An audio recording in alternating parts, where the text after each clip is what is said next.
l'accélération de Raka. Personne ne va le revoir. Liberty Raka. Et le nouvel essai. Et le nouvel essai pour la SM Clermont-Auvergne.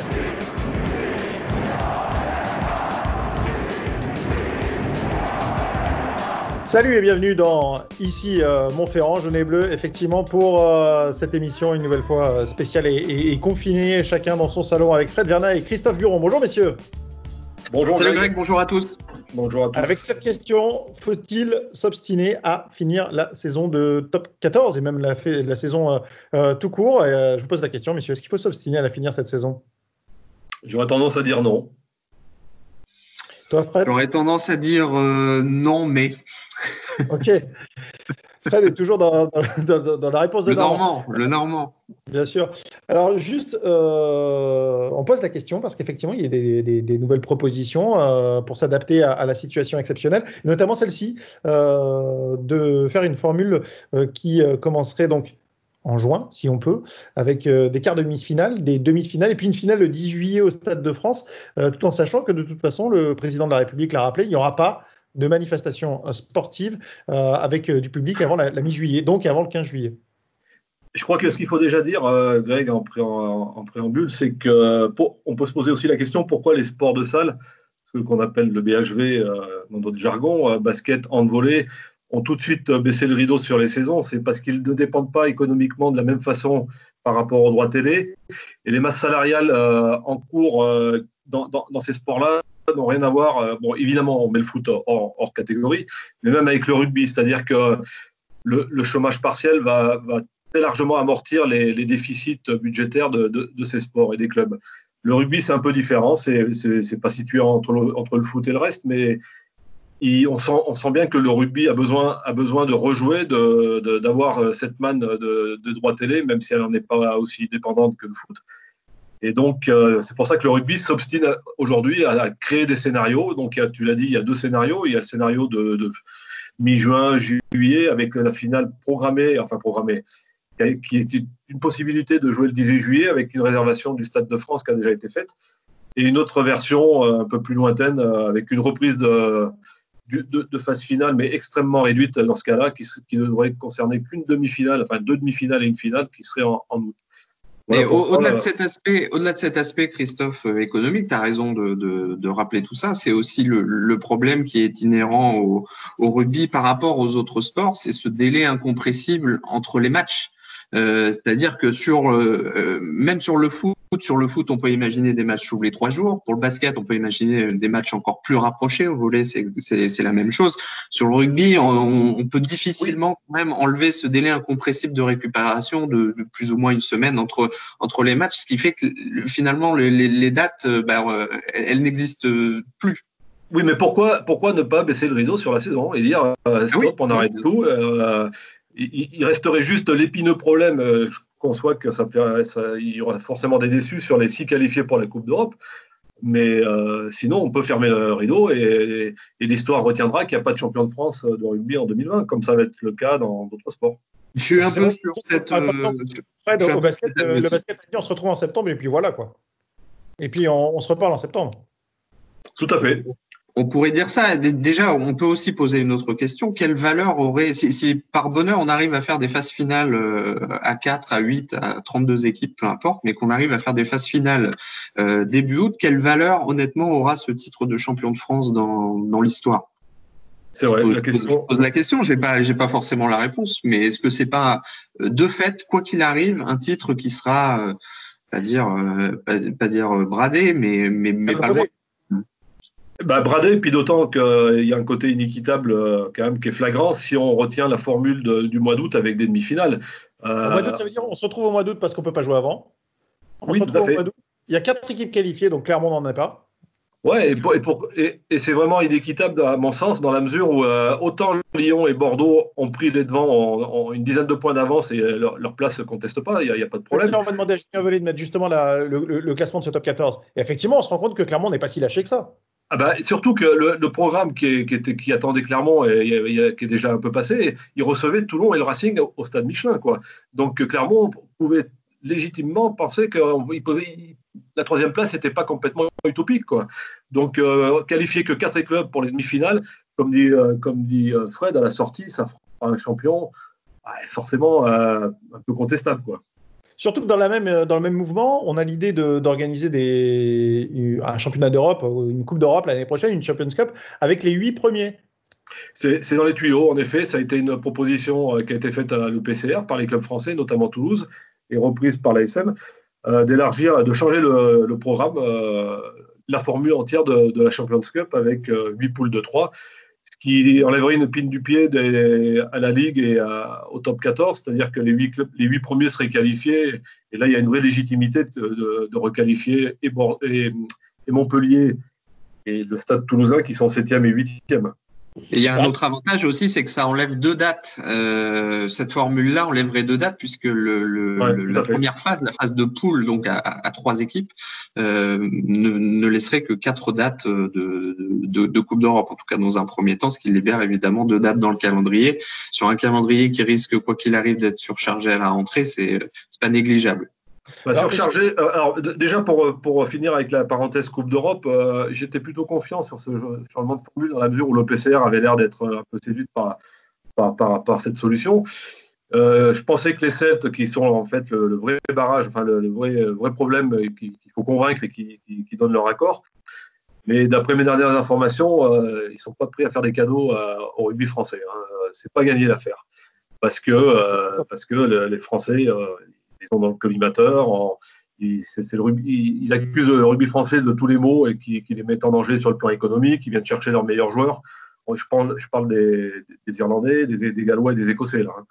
Donc, et qui font élever le top 14 a fait élever les salaires moyens du rugby européen, avec les Anglais aussi. Mais je ne suis pas sûr que les Celtes soient prêts à accepter cette proposition pour faire plaisir aux Français. Alors imaginons juste on va faire un tout petit peu on va se projeter dans l'avenir, peut-être un peu de fiction, mais imaginons que effectivement la France puisse commencer à se déconfiner au mois de mai, que on retourne les uns et les autres petit à petit au travail. On va de toute façon garder et on va essayer au maximum dans les entreprises de garder des distanciations sociales, de garder ces distances. Ça c'est impossible en rugby, c'est impossible quand on joue sur le terrain. Je crois que, pour ceux qui ont lu l'interview de Franck Azema là, dernièrement, il est très sceptique, pour ne pas dire très pessimiste, sur une reprise, en effet, sur juin-juillet. Ça paraît totalement, pas incohérent, mais c'est très, très, très compliqué par rapport à ce que tu viens de dire, par rapport à la distanciation. C'est un sport qui, évidemment, ça se touche beaucoup, ça plaque, ça transpire, et les gars se touchent vraiment plus que dans les autres sports. Donc, oui, puis parce qu'on peut imaginer une préparation physique, repréparer les corps à l'activité physique, ça c'est pas un problème de ce point de vue-là. En revanche, au rugby, en plus de ça, il faut habituer les corps à des chocs. Il faut dire les choses comme elles sont, à des contacts. C'est un sport de contact et de fait, ça évidemment, ça semble pas aller en adéquation avec les règles de déconfinement progressif qui vont certainement être annoncées par le gouvernement dans les jours à venir.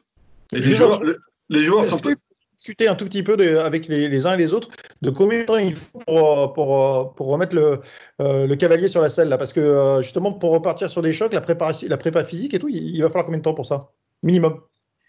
Une prépa physique pour remettre les corps en marche, je pense que c'est 4 semaines, ça c'est clair, mais s'il n'y a pas d'entraînement rugby dans ces 4 semaines-là, c'est impossible de rejouer derrière, c'est juste pas pensable, quoi. Il faudra je sais pas moi, 2 ou 3 semaines supplémentaires pour faire des vrais entraînements en rugby, des mêlées, des touches, des plaquages, en plus de la réathlétisation. Il y a un aspect aussi qui est très très peu évoqué et qui a été soulevé par quelques joueurs sous la forme de confidence en quelque sorte.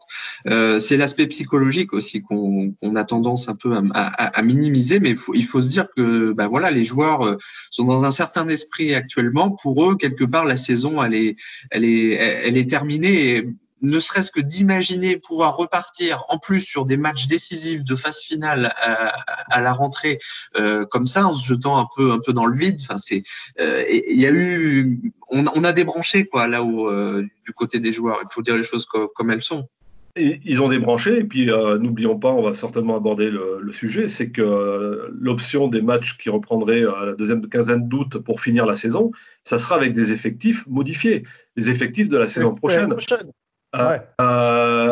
Ce serait quand même, enfin on l'a mis en exergue dans le journal, mais un Sébastien Bézi qui a fait toute la saison, qui s'est battu avec le Stade Toulousain, imaginez qu'il soit demi de mêlée contre Toulouse ou même un autre club avec l'ASM. Pour finir cette saison-là, ça serait complètement. Il y aurait un côté aberrant, quoi. Enfin, un côté. Si on devait faire le bilan de tout ça, on se dit que quelque part, je crois que c'est Jean-Marcelin Butin qui le mettait sur les réseaux sociaux et je suis assez d'accord avec lui. J'ai l'impression que le rugby a un peu raté une occasion en or de se montrer quelque part assez exemplaire vis-à-vis de toutes ces fédérations, toutes ces ligues, en décrétant tout simplement ce qu'il fallait dire, la fin du bal et de dire que voilà, c'est terminé. Il y a forcément des déçus. Il n'y a pas un scénario qui peut arranger tout le monde. Ça n'existe pas. On ne le trouvera jamais. C'est impossible. Donc autant décréter la fin de saison et puis repartir sur une. Le scénario le moins pénalisant pour les clubs serait une fin de saison sans champion tout de suite et avec lui qualifié en Coupe d'Europe. Ça limiterait la casse pour tout le monde.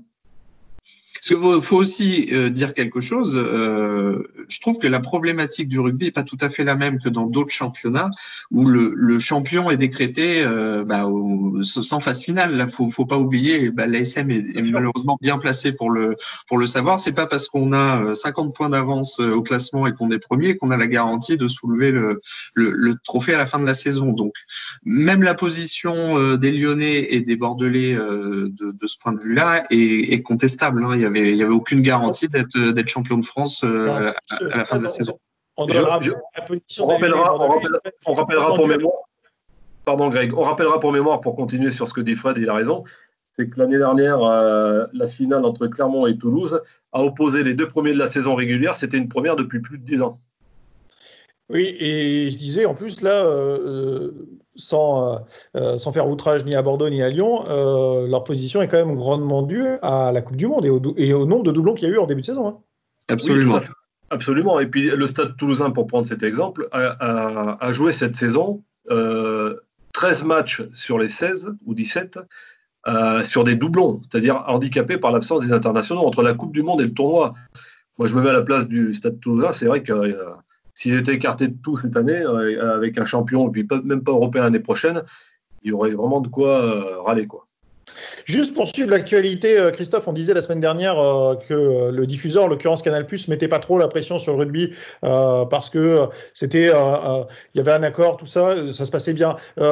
Sachant que de son côté, la Ligue de foot met la pression et à beIN et à Canal, en disant notamment à Canal, attendez, avec le rugby, il se passe pas la même chose qu'au foot. Est-ce que ça peut créer un déséquilibre, un problème et mettre plus de pression sur ce rugby ? Déjà, faut préciser que dans un premier temps, on a cru comprendre, mais bon, il n'y avait rien d'officiel, que Canal allait régler les droits de télé comme si de rien n'était. Ça, c'est plus le cas aujourd'hui. Apparemment, il est question de quelques, je crois que c'est une dizaine de millions, peut-être un peu moins, je ne sais pas. 15 millions. Voilà, qui ne serait pas réglé. C'est quelque part, c'est un peu normal, vu qu'il leur manque un tiers de la saison de diffusion à Canal. Je ne vois pas pourquoi, au nom de l'amitié, au nom de quelle valeur ce soit, Canal réglerait l'ardoise comme ça, alors qu'elle ne va pas le régler pour le foot, quoi. Enfin, c'était un peu utopique pour moi. Alors, est-ce qu'après, ça peut mettre une pression pour les clubs ? Oui, on en revient à ce que je disais tout à l'heure, c'est que les clubs financièrement en rugby sont très dépendants déjà de leurs partenaires, du tissu économique qui va énormément souffrir, des droits télé et de la billetterie. Donc, s'il n'y a plus rien dans ces trois paniers, là, ça va être très, très compliqué pour beaucoup de clubs. Le plus préjudiciable pour les clubs, c'est la billetterie quand même. Enfin, j'y associe évidemment les partenariats, les loges, tout ça. Bien sûr, tout à fait. Mais c'est ça le plus préjudiciable, plus que les droits télé. Et je crois que c'est le président de Cromière qui a dit que c'est un match à huis clos coûtait plus cher qu'il ne pouvait rapporter même avec la manne de la télé, quoi. Donc ça veut dire que l'idée qu'on retrouve parfois sur les réseaux sociaux de dire on fait jouer un championnat sous cloche avec des matchs à huis clos en prenant le moins de risques possible, cette idée de toute façon elle est complètement irréaliste. Elle est très très compliquée, puis bon, je crois que c'est un sport qui mérite d'avoir une ambiance, d'avoir un public quelque part, c'est bien le rugby, quoi. Enfin, le foot, je dirais pas qu'il y a une culture du huis clos, mais on a déjà vu des matchs à huis clos. c'est déjà arrivé. En rugby, je crois que ça s'est jamais produit, quoi. Donc, franchement, j'y crois pas. On peut aussi enlever les arbitres, on peut enlever le ballon. C'est vrai que le public fait entièrement partie du jeu, quoi. Donc, imaginez des matchs à huis clos. Sanitairement, ça n'a pas beaucoup de sens parce que les joueurs, de toute façon, vont continuer à avoir une vie sociale, une famille. Ils peuvent très bien attraper le virus et contaminer le championnat. Complètement. Moi, je sais que du côté de l'ASM, par exemple, ils sont très, très pessimistes sur une reprise, même en août. Les médecins les préviennent. À moins de les tester toutes les 48 heures. Et après avoir fait des batteries de tests qui vont être énormes parce que il y a un problème cardiaque, parce qu'on leur demande aujourd'hui de s'entretenir, mais en restant à 80%, quoi. Alors, s'ils reviennent sur les terrains et qu'ils plongent à 100%, il peut y avoir des soucis autres. Et là, il ne faudrait pas qu'il y ait un accident quelque part, quoi. Donc, je pense on n'est peut-être pas prêt de revoir du rugby tout de suite, quoi. Alors c'est vrai qu'en préparant cette émission, vous avez terminé de me plomber le moral qui n'était déjà pas au beau fixe, étant donné la situation, parce que j'ai cru comprendre en creux qu'effectivement on n'était pas prêt de revoir du rugby sur un terrain de sitôt. Juste à propos des tournées, pas de tournée cet été et vraisemblablement peut-être pas de tournée cet automne, on est d'accord? Voilà, c'est exact, c'est ce que j'allais dire, c'est que même le World Rugby, l'instance internationale de ce sport, commence à émettre l'idée que c'est pas impossible qu'on ne voit plus de matchs internationaux, même à l'automne, où il devait y avoir, il y a encore une semaine, 2 matchs du tournoi en retard, les tournées, un tournoi bis pour remplir les caisses. Là, tout de suite, on en est plutôt à dire rendez-vous en 2021, parce que déjà, l'international qui dit matchs internationaux dit déplacement de nations qui vont venir de l'hémisphère sud. Est-ce que ça va être possible? Personne ne le sait. Donc oui, je pense que le rugby est tout de suite là est vraiment. Vu le contexte, c'est vrai que quand on pense qu'on a encore un France-Irlande qui est prévu à l'automne, ça paraît juste anachronique, quoi. Je veux dire, il faut passer à autre chose, quoi. Ça me semble évident. Pour toi, ça veut dire pas de vainqueur au tournant non plus, et puis voilà, quoi. Exactement. Après, bon, s'il y a un traitement miracle qui sort dans 15 jours, 3 semaines, un mois et que tout le monde peut être soigné, évidemment ça changera la donne. Mais pour l'instant, la situation, elle est là. Et je le répète, le rugby, aujourd'hui, on s'obstine à vouloir finir cette saison. Je ne suis pas sûr que ce soit une bonne chose de l'envisager, quoi. Après, tu as raison, Christophe, on n'est pas à l'abri d'une bonne surprise, notamment d'un point de vue médical. Tout à fait, ça oui. change pas mal de choses, effectivement. Tout à fait. Très bien, messieurs, on a fait le tour? Oh, je pense, oui. Eh bien, merci beaucoup. On se retrouve bientôt dans Ici Montferrand. Merci de votre participation. Ciao. Ciao. Merci, Greg. À bientôt.